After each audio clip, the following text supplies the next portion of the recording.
Tinapay mula sa langit. A daily morning devotion with CRC Family.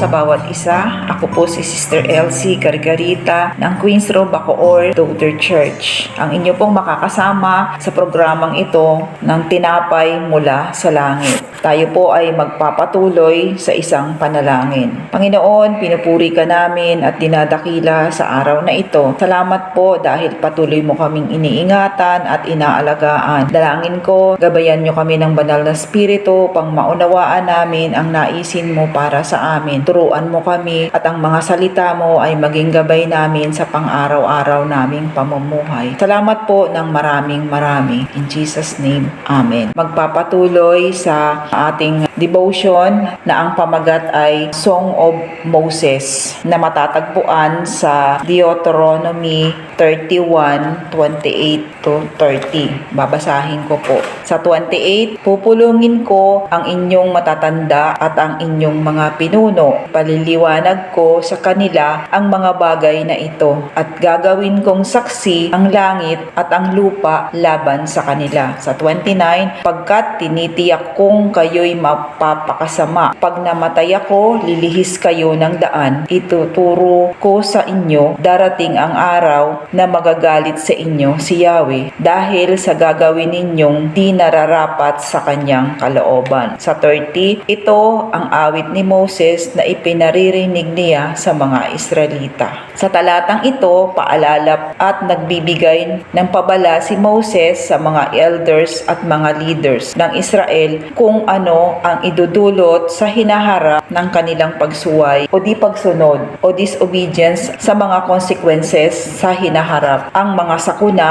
kung sila ay di tatalikod sa utos ng Diyos. Sa talata ding ito, hindi sinasabi kung paano umaksyon sa kasalukuyan pagkos ito'y paalala sa hinaharap. Di rin makikita kung paano siya nagmamalasakit sa kanyang mga nasasakupan upang sila'y hindi mapahamak. Mahahalin tulad natin si Moses sa ating mga pastor, mga leader na siyang nagpapaalala sa atin kung paano tayo pagpapalain sa ating pagsunod at konsekwens sa di sumusunod. Kaya lagi nating isa puso at isa isip. Sabi nga sa John 14:15, if you love me, you will keep my commandments. Ang challenge po sa atin ay sumunod sa Panginoon because God is faithful yesterday, today, and forever. Naway datnan tayo ng Panginoong Jesus na nagpapatuloy sumunod at naglilingkod sa Kanya. Maraming salamat po. Tayo po ay manalangin. Panginoon, pinupuri ka namin at dinadakila sa oras na ito. Dalangin ko na ikaw po ang patuloy na magtuturo sa amin sa mga salita mo sa pamamagitan ng aming napag-aralan. It reminds us, O God, na patuloy kaming sumunod sa iyo upang maranasan po namin ang pagpapala na nagmumula sa iyo. Dalangin ko na bigyan niyo kami ng pusong mapagpakumbaba, pusong masunurin at bigyan niyo kami ng pusong laging tumutulong sa iba sa panahon ng kanilang pangangailangan. Dalangin ko, Panginoon, na ang salita mo ay maging silbing binhi sa aming mga puso upang ito ay di mawala, kundi patuloy itong layayabong at magbubunga. Dalangin ko na ikaw po ang magpapala sa bawat nakikinig ng inyong mga programang ito. Dalangin ko rin na ikaw po ang siyang patuloy na mangunahan sa bansang Pilipinas, lalo na po sa eleksyon. I pray, O God, na ikaw po ang siyang patuloy na gagabay sa mga kandidato kung sino man po ang nais mong iluklok sa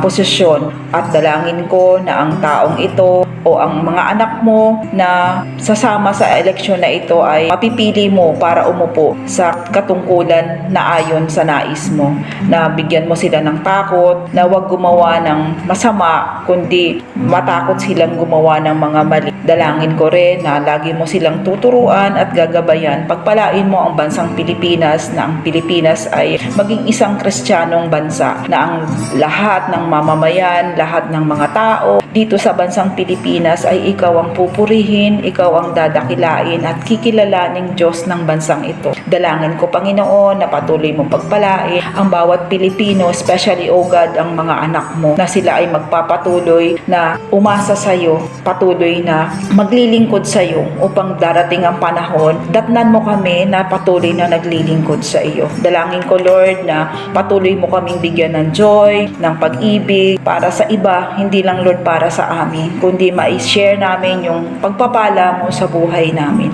Salamat po ng maraming marami. In Jesus' name, Amen. Ikaw rin po ang siyang patuloy na gagabay sa araw na ito na at pagpalain mo ang mga nakikinig. Hanggang sa bukas po ay patuloy ko pong hinihiling na tayo po ay patuloy na makikinig sa programang ito. Sa Diyos ang papuri.